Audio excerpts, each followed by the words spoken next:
کو ورطہ حیرت میں ڈال دیا۔ ان کا کہنا ہے کہ میری تحقیقات کے مطابق موجودہ اشکنازی جیوز کا ڈی این اے 99.97% ایک ہی نسل سے ملتا ہے، اور وہ نسل بنی اسرائیل نہیں ہے بلکہ قوم خضر ہے، اور یہ وہ نسل نہیں ہے جو کہ بنی اسرائیل سے تھی، بلکہ ان کا ڈی این اے ترک نسل سے بہت زیادہ ملتا ہے، جس کا مطلب ہے کہ اسرائیل میں موجود 99.97% یہودی دراصل اشکنازی جیوز یا قوم خضر سے ہیں۔ ممکن ہے کہ اس سے بھی زیادہ ہوں۔ یہاں رسول اللہ صلی اللہ علیہ وآلہ وسلم کی اس حدیث مبارکہ کو یاد کریں گے جب آپ صلی اللہ علیہ وآلہ وسلم نے فرمایا کہ حضرت آدم علیہ السلام سے قیامت کے دن اللہ پاک فرمائیں گے کہ اے آدم اپنی نسل سے جہنمی اور جنتیوں کو الگ الگ کرو، تو ان لوگوں میں 99 جہنمی ہوں گے جو کہ یاجوج ماجوج کی نسل سے ہوں گے، جبکہ ایک شخص میری امت سے ہوگا۔ ناظرین، آسمانی سفر کی باتیں کرنے والے اس بات کا بھی جواب دیں کہ حدیث مبارکہ میں واضح طور پر یاجوج ماجوج کو خاص طور پر عربوں کے لیے فتنہ کہا گیا ہے، اور ہم اپنی آنکھوں سے دیکھ رہے ہیں کہ حدیث مبارکہ کی پیشن گوئی کے مطابق ہی اشکنازی جیوز یا قوم خضر اپنے آس پاس موجود تمام عربوں پر حملہ کر کے ان کو تباہ کر رہے ہیں۔ اور یہ بھی بتائیں کہ خاص طور پر جھیل تبریہ کے پانی کا ذکر کیوں کیا گیا ہے، اور وہ مشہور زمانہ حدیث تو یقیناً آپ سبھی نے سن رکھی ہوگی، جس میں بیان ہوتا ہے کہ ایک صحابی رسول جن کا نام حضرت تمیم داری ہے، انہوں نے ایک ویران جزیرے پر جب دجال سے ملاقات کی تو باقی تمام سوالات کے ساتھ ساتھ دجال نے جناب تمیم داری سے یہ بھی پوچھا تھا کہ کیا جھیل تبریہ کا پانی خشک ہو چکا ہے؟ حضرت تمیم داری کا جواب تھا کہ ابھی اس میں کافی مقدار میں پانی موجود ہے۔ دجال نے سن کر کہا تھا کہ بہت جلد اس میں پانی خشک ہو جائے گا اور مجھے باہر نکلنے کی اجازت مل جائے گی۔ اب یہ لوگ اس حدیث مبارکہ کا کیا جواب دیں گے؟ یعنی یاجوج ماجوج کی یہ نسل دراصل رسول اللہ صلی اللہ علیہ وآلہ وسلم کے دور سے آزاد ہو کر پوری دنیا میں پھیل چکی ہے، اور آج کے دور میں یہ پوری دنیا سے ایک جگہ پر اکٹھے ہو کر اپنے لیے ایک الگ ریاست بھی حاصل کر چکے ہیں، اور پوری دنیا کے لیے خاص طور پر عربوں کے لیے فتنہ بن چکے ہیں۔ ناظرین، جھیل تبریہ کا پانی بھی پی کر خشک کر چکے ہیں اور اپنی عادت کے مطابق فتنہ فساد بھی پھیلا رہے ہیں۔ ناظرین، حدیث مبارکہ کے مطابق ہر اونچائی پر موجود ہو کر، یعنی عالمی banking system, media, politics, film industry, نفسیاتی، سفارتی اور جنگی طور پر ہر جگہ سے آج مسلمانوں پر حملہ آور ہے اور ان پر قبضہ بھی کر چکے ہیں، کیونکہ ضروری نہیں کہ دنیا پر صرف جنگ کر کے قبضہ کیا جائے، بلکہ مالیاتی، سفارتی اور اخلاقی طور پر بھی آج کے جدید دور میں ملکوں پر قبضہ کرنا ممکن ہے۔ اور اس کام میں اسرائیل کی سب سے زیادہ مدد یونائٹڈ نیشن، جس میں کوئی بھی ایک اسلامی ملک ایسا نہیں جو کہ مکمل طور پر ویٹو پاور ہو۔ تقریباً تمام ممالک اسرائیل کے حامی ہیں، جبکہ مسلمانوں کے خلاف ہیں، خاص طور پر عربوں کے۔ آج کے وقت میں بھی یونائٹڈ نیشن کی پالیسیز کسی بھی ملک پر جنگ مسلط کر سکتی ہیں یا پھر اس پر پابندیاں لگا کر اس کی معیشت کو تباہ کر سکتی ہیں، اور یہی مطلب تھا ہر اونچائی سے اترتے ہوئے مسلمانوں پر حملہ کرنا۔ اور قرآن نے یہ بات ایکسٹریکٹ معنوں میں کی تھی، جس کا مطلب آج بھی 99% لوگوں کو سمجھ نہیں آ رہا۔ لوگ اس متعلق انتہائی کنفیوز نظر آتے ہیں۔ شروع سے ہی ایلین جیسی مخلوق کا تصور ان کے دماغ میں اس قدر بٹھا دیا گیا ہے کہ ان کے لیے تصور کرنا بھی مشکل ہے۔ یہی وہ مخلوق ہے جو اس زمین پر موجود ہو کر اپنی تعداد کو مسلسل بڑھا رہی ہے اور اپنے آس پاس مسلمانوں پر خاص طور پر حملہ آور بھی ہے، جبکہ اللہ سبحانہ و تعالیٰ نے سورہ کاف کی آیت 98 میں فرمایا ہے کہ دیوار کو مسمار کر دے گا، بے شک میرے رب کا وعدہ سچا ہے۔ اور اسی وعدے کے بعد دربند کی یہ دیوار جو کہ موجودہ داغستان کے دربند کے علاقے میں موجود ہے، مسمار ہو چکی ہے۔ حضرت عیسیٰ علیہ نبی علیہ السلام کی زمین پر واپسی اور دجال کو قتل کرنے کے بعد یہی یاجوج ماجوج اپنا آخری حملہ کریں گے، جو کہ کسی بھی صورت میں ہو سکتا ہے، اور ان کے لیے وہ سزا ہوگی جو کہ انہوں نے حضرت عیسیٰ علیہ السلام کی اس سے پہلے پیروی نہ کی اور ان کو قتل کرنے کی کوشش کی۔ اور اس کے بعد بیان ہوتا ہے کہ یاجوج ماجوج کا حملہ اس قدر شدید ہوگا کہ حضرت عیسیٰ علیہ السلام اپنے پیروکاروں کو لے کر ایک پہاڑ کی چوٹی پر چڑھ جائیں گے، اور اس کے بعد اللہ سبحانہ و تعالیٰ ان کے جسم میں ایک کیڑے کو، ایک وائرس کو پیدا کرے گا جو کہ ان کو ختم کر کے ان کی لاشوں کو زمین پر بکھیر دے گا۔ ناظرین، اب اس کیڑے یا اس وائرس کو نہیں جانتے، اور اگر ہم اس کو قرآن کریم کے الفاظ کے مطابق اسٹریٹ یہی سمجھ لیں کہ وہ کوئی کیڑے ہوں گے، تو مجھے یہ بتائیں کہ اتنی بڑی فوج پر اتنے بڑے کیڑوں کی فوج آخر کہاں سے آ سکتی ہے؟ اس کا مطلب ہے کہ اس کی نوعیت کچھ بھی ہو سکتی ہے جو کہ اب تک ہم سمجھنے سے قاصر ہیں۔ اب ان تمام پیشن گوئیوں کے بعد آخر شک کی کیا گنجائش باقی رہ جاتی ہے کہ یہ قوم خضر ہی دراصل یاجوج ماجوج کی نسل سے ہیں، جو کہ آج بھی اسرائیل پر قابض ہو کر اکٹھے ہو کر حملہ کر رہے ہیں اور وہی مظلومیت کا کارڈ کھیل رہے ہیں تاکہ ایک آخری فیصلہ کن جنگ کر سکے، جو کہ عام حالات میں ان کے لیے پاسبل ہی نہیں تھا، کیونکہ آپ جانتے ہیں کہ حملے کے لیے بس ایک جواز کی ضرورت ہوتی ہے، جیسا کہ امریکہ نے 11 ستمبر کے حملے کا بہانہ بنا کر تمام مسلمان ملکوں پر، خاص طور پر عرب ملکوں پر حملوں کا آغاز کر کے ان کو مکمل طور پر تباہ کر دیا، اور بالکل اسی طرح سے بہانہ بنا کر آج کے وقت میں اسرائیل خود کو ڈیفینڈ کرنے یا پھر مظلومیت کے کارڈ کھیل کر یہ جنگ شروع کر چکا ہے، اور مسلمان بیچاروں کو انہی آسمانی سفر کے پیچھے لگا کر ان سے حقیقت چھپائی جا رہی ہے تاکہ ان کو غفلت میں رکھا جائے، جیسا کہ کچھ لوگ تو اپنی جہالت کی وجہ سے تو کچھ لوگ جان بوجھ کر پروپیگنڈے کے طور پر پروموٹ کر رہے ہیں۔ اسی بات سے اندازہ کریں کہ جب تک ہم اپنے دشمن کو نہیں پہچانیں گے تو ان سے لڑیں گے کیا۔ اللہ سبحانہ و تعالی سے دعا ہے کہ ہمیں حق بات سمجھنے اور اس پر عمل کرنے کی توفیق عطا فرمائے۔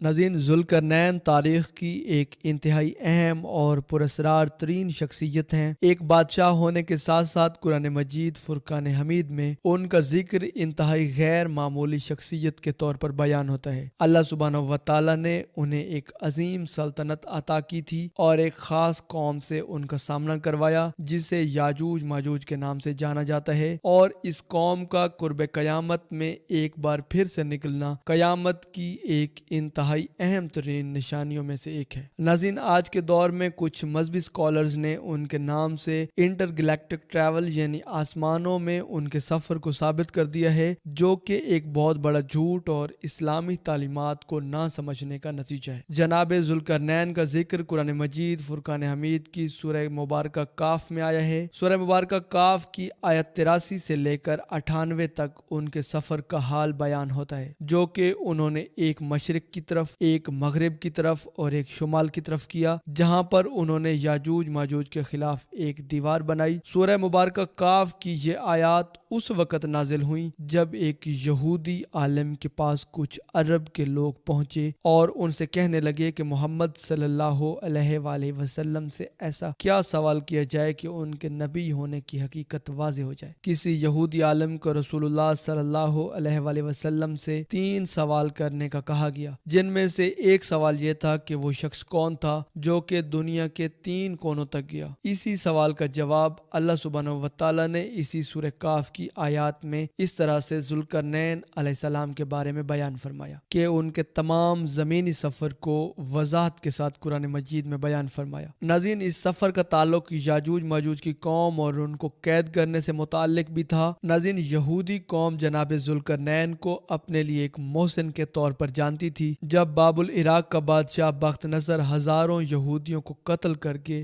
1 لاکھ کے قریب یہودیوں کو غلام بنا کر اپنے ساتھ لے آیا، تو وہ ذوالقرنین ہی تھے جنہوں نے بخت نصر بادشاہ کی سلطنت پر حملہ کر کے اس کو شکست دی اور یہودیوں کو دوبارہ ان کا وطن ملک فلسطین اور یروشلم شہر واپس دلوایا۔ اور اسی لیے اس یہودی عالم کو امید تھی کہ حضرت محمد مصطفیٰ صلی اللہ علیہ وآلہ وسلم کیونکہ تورات کا علم نہیں رکھتے اور وہ ایک مخصوص یہودی ربی حاصل کر سکتا ہے، لہٰذا وہ اس کا جواب نہیں دے سکیں گے۔ لیکن سورہ کاف کی آیت 83 میں اللہ سبحانہ و تعالیٰ نے شخصیت کا نام ذوالقرنین بیان کر کے فرمایا کہ اے محمد صلی اللہ علیہ وآلہ وسلم، یہ آپ سے دریافت کرتے ہیں کہ ذوالقرنین کے بارے میں، اور اس کے بعد اس یہودی عالم کے سوال کے متعلق ان کا دنیا کے 3 کونوں کا سفر بھی بیان فرمایا، جو کہ ہم ویڈیو میں آگے جا کر جانیں گے۔ قرآن مجید فرقان حمید میں اللہ سبحانہ و تعالیٰ نے ان کو ایک عظیم بادشاہ اور نیک حکمران کے طور پر بیان کیا ہے، لیکن یہ بھی جاننا انتہائی اہم ہے کہ قرآن ان کی تفصیلات کو کافی پراسرار رکھتا ہے کہ کیا وہ کوئی نبی تھے یا پھر دنیاوی بادشاہ، یا پھر ان کا یہ سفر کسی سلطنت کی طرف تھا۔ قرآن میں بس ان کی ڈائریکشن کا ذکر موجود ہے۔ جب جناب ذوالقرنین کا مقبرہ کھول کر دیکھا گیا تو اس میں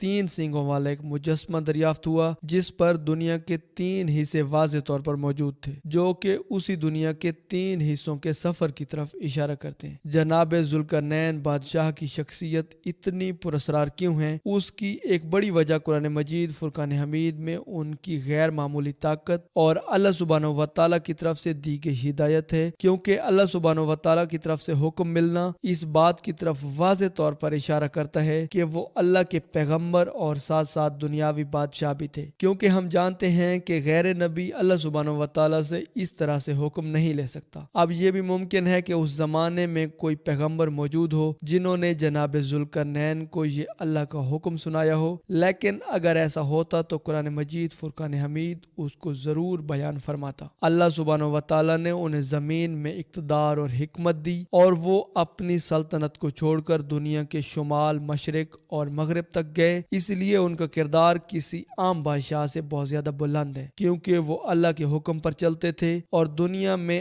عدل و انصاف قائم کرتے تھے۔ یہی وجہ ہے کہ جناب ذوالقرنین کا ذکر عام بادشاہوں کی طرح نہیں ہوتا، بلکہ اللہ سبحانہ و تعالیٰ کی طرف سے خاص ہدایت یافتہ شخصیت کے طور پر بیان ہوتا ہے۔ ناظرین، مولانا عبدالکلام آزاد کے مطابق جناب ذوالقرنین 580 قبل مسیح میں پیدا ہونے والے ایرانی بادشاہ تھے، جنہیں ایرانی کوس کبیر کے نام سے جانتے ہیں، اور ان کا لقب ذوالقرنین یعنی 2 سینگوں والا۔ ان کا پہلا سفر موجودہ دور کے ایران، افغانستان اور بلوچستان کی طرف تھا، جنہیں وہ فتح کرتے چلے گئے، اور ان کا دوسرا سفر موجودہ دور کے آرمینیا اور ترکی کے علاقے کی طرف تھا، جبکہ ان کا تیسرا سفر تھا عراق کی طرف۔ یہاں پر انہوں نے بنی اسرائیل قوم یعنی یہودی قوم کو بخت نصر کی قید سے آزاد کروایا۔ عام طور پر جنگوں میں صرف قتل و غارت اور تباہی ہوتی ہے، لیکن یہاں پر یہ جاننا انتہائی ضروری ہے کہ ان تمام مہمات کے دوران انہوں نے انتہائی نرمی اور رحم دلی کا مظاہرہ کیا۔ قتل و غارت اور لوٹ مار کرنے کی بجائے لوگوں کو امان دیتے چلے گئے، اور اسی کی وجہ سے لوگ متاثر ہو کر ان کی فوج میں جڑتے چلے گئے۔ بابل پر قبضے کے بعد انہوں نے اپنا مشہور زمانہ فرمان جاری کیا، جو کہ آنے والی نسلوں کے لیے قانون بنا۔ یاد رہے کہ یہ حضرت عیسیٰ علیہ نبینا علیہ السلام کی پیدائش سے بھی 586 سال پہلے کا واقعہ ہے۔ آج بھی اس فرمان کی copy United nation assembly, British museum اور ایرانی پارلیمنٹ میں موجود ہے۔ ناظرین، سورہ مبارکہ کاف میں ان کے سفر کا حال بیان ہوتا ہے کہ وہ ایک راستے پر چلے جو کہ ایک طرفہ تھا، یہاں تک کہ وہ سورج کے ڈوبنے کی جگہ پر پہنچ گئے۔ ناظرین، ایران کے مغرب میں اس وقت بھی آرمینیا اور آذربائیجان کا علاقہ موجود ہے۔ اللہ سبحانہ و تعالیٰ مزید فرماتے ہیں کہ وہاں پر اس نے سورج کو ایک کیچڑ نما چشمے میں غروب ہوتا ہوا پایا، یہاں پر انہوں نے ایک قوم کو پایا۔ اللہ سبحانہ و تعالیٰ نے جناب ذوالقرنین کو فرمایا کہ اے ذوالقرنین، تو ان کو چھوڑ دے یا پھر اس قوم کے لیے کوئی بہتر روش اختیار کر۔ یعنی ذوالقرنین کو یہ اختیار دے دیا کہ اس قوم کے ساتھ چاہے جو مرضی سلوک کرے۔ سب سے حیرت کی بات یہ ہے کہ آج بھی آرمینیا میں جھیل سامان موجود ہے جس کے پاس جناب ذوالقرنین اس سفر کے دوران پہنچے، اور یہ بات ثابت ہوتی ہے بالکل وہی خاصیت جو کہ قرآن مجید نے اس کی بیان کی ہے کہ جھیل آرمینیا کے رقبے کا 5% ہے، مطلب اس وقت یہاں پر ایک قوم آباد تھی جس کے بارے میں اللہ سبحانہ و تعالیٰ نے جناب ذوالقرنین کو حکم دیا کہ تمہیں اختیار ہے کہ ان کے ساتھ جیسا مرضی سلوک کرو۔ اور ظاہر ہے کہ جناب ذوالقرنین کی طبیعت میں نرمی اور رحم دلی تھی، تو انہوں نے یہاں پر قتل و غارت سے اجتناب کیا ہوگا اور ان کو ان کے حال پر چھوڑ دیا ہوگا۔ اس کے بعد قرآن مجید فرقان حمید بیان کرتا ہے کہ وہ سورج نکلنے کی جگہ تک پہنچا اور اسے یہاں پر ایک ایسی قوم کی طرف نکلتا پایا کہ ہم نے اس کے لیے اس میں کوئی اوٹ نہیں بنائی تھی۔ یعنی اب کے بار آرمینیا سے مشرق کی طرف کا سفر تھا، جو کہ بنتا ہے موجودہ دور کا آذربائیجان،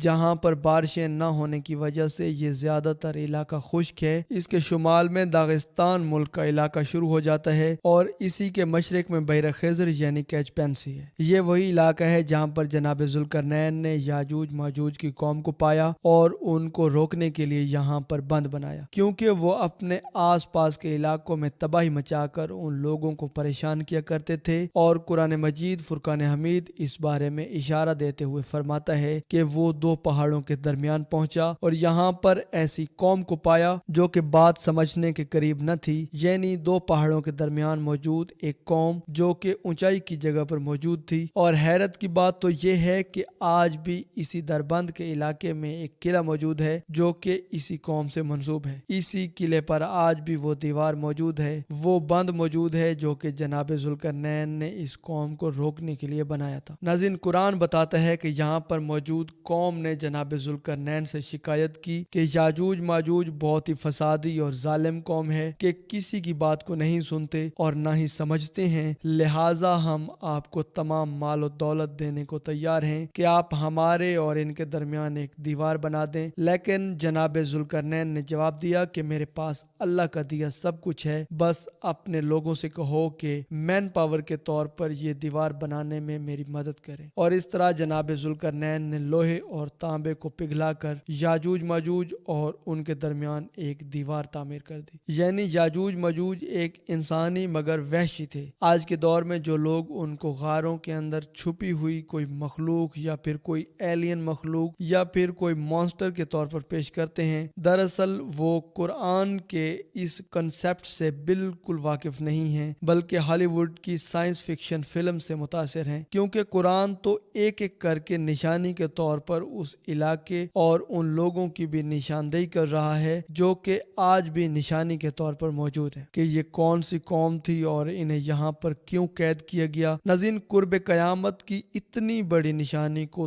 توڑ مروڑ کر ان لوگوں نے کسی ایلین مخلوق سے اس کو جوڑ دیا ہے جو کہ کسی اور سیارے پر آباد تھی اور قیامت سے پہلے زمین پر واپس آئے گی، اور یہ بھی کہ جناب ذوالقرنین نے بھی کسی اور سیارے کی طرف آسمانی سفر کر کے اس قوم کو دیکھا اور ان کے اور زمین کے درمیان ایک دیوار بنا دی جو کہ ٹوٹلی illogical کنسیپٹ ہے۔